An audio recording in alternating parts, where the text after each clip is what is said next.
अस्सलामु अलैकुम वरहमतुल्लाहि वबरकातुहू। अज़ीज़ान मिल्लत इस्लामिया, आप तमाम उम्मती को अबू फजल की तरफ से सलाम अर्ज़ है। घर में बड़ी पर्दानशीन इज़्ज़तदार माँ और बहनों को अबू फजल की तरफ से सलाम अर्ज़ है। पूरे देशवासियों को दो हाथों से सलाम अर्ज़ है अबू फजल का। जो काम करे है तुम लोग, बड़ा ज़बरदस्त काम करे, और ये काम पहले ही करना चाहिए था मालूम, जो अपने संविधान को बचाए तुम लोग। अब किसी की कोई चलने वाली नहीं है। वो जितने बाता तेरा बड़े बड़े बाता सब चले गए, अब कोई फैसला नहीं कर सकते।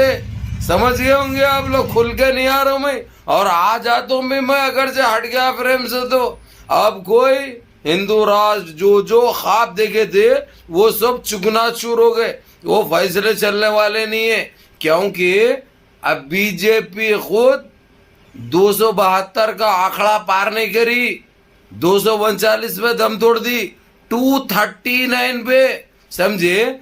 अब जो बता रहे हैं उसको 290 तक, उसमें चंद्रबाबू नायडू टीडीपी, नीतीश कुमार यादव, उसके इसके मिला के है एनडीए के 290 है। लेकिन नीतीश कुमार का भी आप लोगों को पता है, चंद्रबाबू नायडू का भी पता है। हाँ, अब अलग है कि जो है सो जेबा खाली है उसके, उन्होंने लंगे बुक्के है, क्योंकि वहां पे आंध्रा में भी जो है सो उनको सरकार बनने का चांस आ गया, उन्होंने जीत गए। तो इस तरीके से उन्होंने थोड़े से उसमें मुब्तला है सोचो विचार में।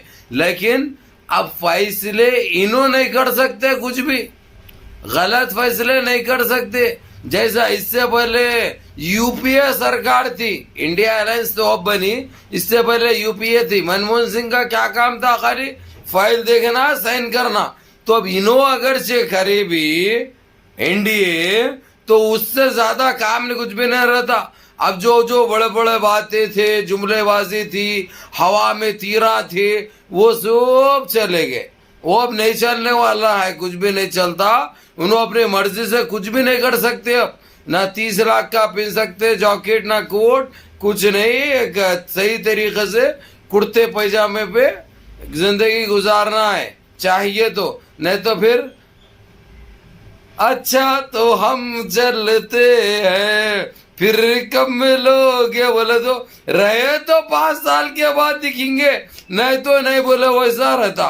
तो इसीलिए वो चीजें नहीं आने देते, उन्होंने कर लेते, बहुत होशियार है ना भाई उन्होंने। तो बहरहाल मेरे अजीज दोस्तों, मेरे भाइयों, ये तो हो गई बहुत हंसी मजाक की बातें, जो लेकिन जो हाल हकीकत जो सच्चाई है, जो आप लोग बेचैनी का शिकार है, वो बता रहा हूँ मैं। और दूसरी चीज, AIMIM के जो है मालूम है आप लोगों को, 3 MP के लिए ठहरे थे, एक बिहार से, एक महाराष्ट्र औरंगाबाद से इम्तियाज जलील, और एक हैदराबाद से जो हमेशा ठहरते हैं बैरिस्टर असदुद्दीन अवैसी साहब। तो जीत हासिल कर ली है।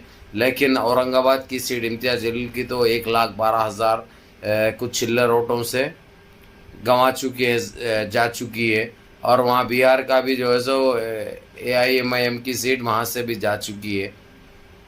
एक सीट आई है AIMIM को जो हमेशा आती है, जो उसके ऊपर शक करना भी जो है सो शक की भी तौहीन है, शक की भी तौहीन है। बहरहाल के मेरे अजीज दोस्तों, मेरे भाइयों, कांग्रेस ने बड़ा ज़बरदस्त मुकाबला किया, और इंडिया अलायंस जो मिले हुए है, अखिलेश यादव ने तो एक नई तारीख लिख दी, क्योंकि टखले की मालूम है जबान का सबसे ज़्यादा गंदा उन्नीस था टखले। बड़े बड़े बातें करना, बुलडोजर चला देना, वो करना। अरे भाई, जहाँ टेम्पल बना है, नहीं राम मंदिर जहाँ पे बनाना है इनका, वहां की सीट तक नहीं बचा सके ना, मालूम तुम्हारे को। वहां की सीट अयोध्या की तक अखिलेश यादव के पास है, मालूम, समाजवादी पार्टी के पास है। और अमेठी की जो है सो बड़े बड़े, इतना बड़ा चेहरा इनका, घर घर की कहानी में काम करते करते सीरियल में, ईरानी रानी समिता ईरानी, उनकी भी जमानत जब्त हो गई। उन्होंने तो 1,87,000 वोटों से हार गए। और वो भी किससे? राहुल गांधी से भी नहीं। राहुल गांधी से हारते तो जरा इज्जत बचती थी, अरे भाई होने वाले प्राइम मिनिस्टर के सामने हारे बोल के, वैसा भी नहीं। उसका पीए भाई, उसका पीए बड़ा मजाक बनाए थे, उसका पीए हरा दिया उनको, तो अपनी सीट नहीं बचा सके। एक उलटफेर अलग ही हुआ भाई ये, समझे। और और हमारे देश में इस इलेक्शन के अंदर तीसरी सबसे बड़ी पार्टी समाजवादी पार्टी बनी, मालूम है आपको। सेकंड तो कांग्रेस है, फर्स्ट तो एनडीए है, सेकंड कांग्रेस है। सेंचुरी मारा हुए राहुल गांधी, सेंचुरी मारा पूरा बैकफुट पे आके, कभी पीरेटा तो कभी छिक्के कभी चौके। और क्या बैकफुट था भाई उसका, क्या कवर ड्राइव था, दिख रहा नहीं था गोला, मालूम। वैसे शाटा खेला उन्हें, बड़ा अच्छा लगा भाई। मैं तो बहुत खुश हूँ भाई, तुम लोग खुश हो या नहीं हो नहीं मालूम मेरे को तो बड़ा अच्छा लगा, क्योंकि ये होना था। क्योंकि आप लोगों ने जो 10 साल जो बर्दाश्त किए ना, अब जो काम हुआ बड़ा जबरदस्त काम हुआ। अब क्या उलट फेर चल रही, मनाने की बात चल रही। बैठ के चंद्रबाबू नायडू को, नीतीश कुमार को मिलने तो गया था सीएम बीजेपी का उससे, नीतीश कुमार से, लेकिन लंच टाइम है बोल के जो नहीं मिला उन्हें भेज दिया वापस बेइज्जत करके। तो मनाने की बड़ी, और ये लोग उठा के इंडिया अलायंस वाले डिप्टी पीएम दे थे बोले उसको, तो इसलिए मिला नहीं शायद उन्हें। उसके बाद जो है सो ये चल रहा, टेलीफोना मिला रहे, अभी तक कोई रिसीव नहीं कर रहा टेलीफोन। अब बड़ा उठा पटक चालू हो गई भी है भाई, क्योंकि ये लोग नहीं मिले तो एनडीए भी नहीं बना सकती सरकार, क्योंकि उसके भी 290 थे, 290 थे टोटल एनडीए के मिला के। इनके अकेलों के खाली बीजेपी के 239 है, 239 है खाली। तो कुछ भी कर लो, नहीं बना सकते है। तो अगर से, और ये सरकार भी बनी तो अगर से नीतीश कुमार, चंद्रबाबू नायडू अगर से इनको नए हाथ भी नहीं दिए, स्टार्टिंग लेके भी चले, तो 2 से 3 महीने के अंदर गिरने के चांसेस रहते। वजह उसकी मैं बताऊं, क्योंकि ये लोग एक जगह टिक के कहीं भी रहे नहीं आज तक।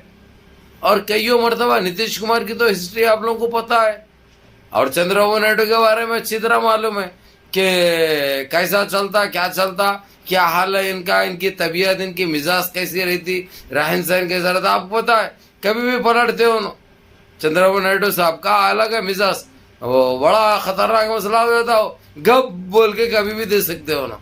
तो इसीलिए ये उलट फेर का दौर चालू होगा, उठा पटक का। अब कल मीटिंगें होने वाले वो लोगों के, तो इंशाअल्लाह ताला आपके भाई की पूरी नज़र रहेगी, और जो भी अपडेट है सारी खबरें छोड़कर सिर्फ इस वक्त अब ये खबरों के ऊपर हूँ मैं। आप लोगों को जब तक सरकार नहीं बनती, जब तक जो है सो आप लोग फलानी जने बना रहे बोल के मत समझो। भी हो सकता राहुल गांधी भी पीएम बन सकता, या इन्हों भी बन सकते हैं किधर भी, लेकिन कोई भी अपने दम पे नहीं बन रहे।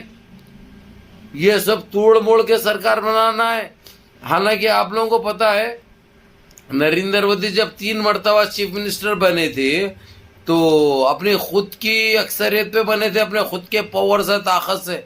उसके बाद 2 मरतबा पीएम बने उन्होंने, तो अपने बीजेपी के ताकत से बने उन्होंने। ये पहला चुनाव हुआ है उन्होंने जो दूसरों के उस पे पीएम बनेंगे, बने तो दूसरे जगह बनाए अगर से, तो जो इनके अलायंस के एनडीए के, नहीं तो जो है सो मुश्किल है फिर बनना इम्पॉसिबल है। ये जानना आप लोग बहुत जरूरी था। बहरहाल के आप लोग फिक्र मत करो, आप लोग जैसा चाह रहे थे वैसा हुआ है। कोई भी हमारे देश की आवाम ये नहीं चाहे, देशवासी, कि किसी के पास भी इख्तिदार रहे, किसी के हाथ में भी जो है सो पावर रहे, कोई किसी के हाथ में भी ताकत रहे। यह सरकार सबको लेके चलने की सरकार होगी, सारे मजहबों को लेके चलने की सरकार होगी। ये मैसेज दिए हमारे देशवासी, जो कि बहुत अच्छी बात है। अभी हमारा संविधान भी जिंदा रहेगा, संविधान के साथ भी छेड़खानी नहीं होगी, हर वो चीज का ख्याल अब रखा जाएगा। और जो चीजों में जो डाउट था, हिंदू राष्ट्र बन जाएगा, दोबारा जो इलेक्शन नहीं होगा देश में, अब ये अपने जहनों में से निकाल दो आप लोग। ऐसा कुछ होने वाला नहीं है। जैसे आम इलेक्शन होते थे वैसे होएगा इंशाअल्लाह। अब वो चीज जो डाउट था आप लोगों को, जो सवालात किए जा रहे थे, वो अब बेतुक्का है, बेमायने है। इसलिए उसके ऊपर तवज्जो मत दो, बेकार की चीजें हैं। अपना ख्याल रखो और नमाजें पढ़ो, नमाजों की पाबंदी करो, माँ बाप की खिदमत करो, बड़ों के अहकाम पे अमल करो, और एंजॉय करो और खुश हो इंशाल्लाह। कल क्या आती है अपडेट देख के आप लोगों को इंशाल्लाह पहले पहले बता दूंगा। अस्सलाम वालेकुम व रहमतुल्लाह।